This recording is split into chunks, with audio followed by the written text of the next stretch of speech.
Caros amigos, bem-vindos a mais um episódio de Hoje no Mundo Militar. Neste vídeo falaremos sobre os erros cometidos pela Rússia nos anos 90 e as lições que o presidente Putin está aplicando justamente agora. E se ainda não está inscrito no canal, inscreva-se já e acione o sino das notificações para não perder nenhuma novidade. E se você se interessa pela Segunda Guerra Mundial, não perca o meu outro canal, o Hoje na Segunda Guerra Mundial. Vídeos novos todas as semanas, cobrindo um dos mais importantes conflitos da história. Clique no link aqui na descrição e se inscreva para acompanhar todos os lançamentos. Em 1992, dos escombros da União Soviética, emergiu uma Rússia falida e enfrentando graves e profundas divisões internas. Divisões tão fortes que em 1993 quase lançaram o país em uma guerra civil, levando o exército russo a bombardear o Congresso para calar vozes dissidentes.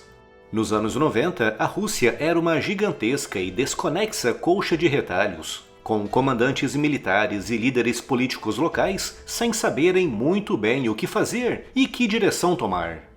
Durante os 8 anos em que esteve na presidência da Rússia entre 1991 e 1999, tudo o que Boris Yeltsin pôde fazer com seu minguado orçamento foi impedir, o melhor que pôde, o desmembramento completo da Rússia.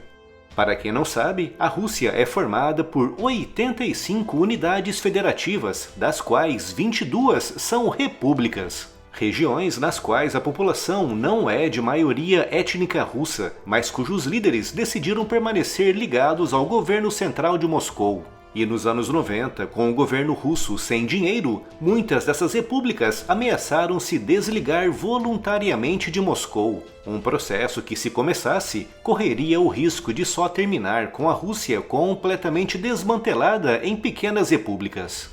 Um caso bem clássico dessa tendência foi a Chechênia, com uma parte daquela pequena república russa, a Ingushétia, declarando independência no início dos anos 90. A Rússia estava tão debilitada que não foi capaz de vencer uma guerra contra menos de 5.000 rebeldes em 1994, com a vitória chegando apenas em um segundo conflito que só terminou no ano 2000. Todas essas divisões políticas internas e, principalmente, o risco de desmembramento da Rússia, como o que estava acontecendo na Chechênia, obrigou o presidente Yeltsin a concentrar toda a sua atenção e todos os parcos recursos da Rússia no controle interno do seu país, virando completamente as costas para tudo o que acontecia na Europa, com esse afastamento da Rússia criando um gigantesco vazio de poder no leste europeu, um vazio que a OTAN não tardou em preencher, iniciando um amplo processo de expansão que a partir de 1999 resultou na entrada para a aliança de muitos países que antes fizeram parte do Pacto de Varsóvia, e até mesmo de algumas ex-repúblicas socialistas soviéticas, como foi o caso dos 3 países bálticos. Se nos anos 90 a gigantesca Rússia não foi nem sequer capaz de calar um punhado de rebeldes na Chechênia, pressionar a OTAN para impedir a sua aproximação das fronteiras russas estava totalmente fora de questão. Esse foi, para o presidente Putin, o maior erro da Rússia nos anos 90. Ao virar as costas para a Europa e se concentrar exclusivamente nos seus negócios internos, a Rússia deu carta branca para a OTAN crescer, com esse crescimento ganhando massa crítica no final dos anos 90 e se expandindo ao longo das 2 primeiras décadas do século XXI. Mas a Rússia de hoje é muito diferente da Rússia dos anos 90, com as divisões internas tendo sido devidamente niveladas ao longo de quase 22 anos de governo Putin. Apesar da Rússia ainda estar se recuperando das diversas crises econômicas que assolaram o país nos últimos anos, a sua economia já permite certos investimentos que antes eram impensáveis, com destaque para o desenvolvimento de tecnologias avançadas envolvendo o voo hipersônico.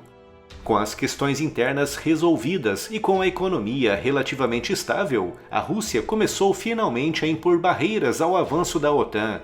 Primeiro de forma tímida em 2008 na Geórgia, apoiando movimentos separatistas no norte e se envolvendo diretamente na invasão daquele pequeno país. E depois de forma muito mais contundente em 2014 com a invasão da Ucrânia e a anexação de toda a Crimeia, com o presidente Putin fazendo lá o mesmo que tinha feito na Geórgia em 2008, armando e financiando grupos separatistas pró-russos e distribuindo centenas de milhares de passaportes russos.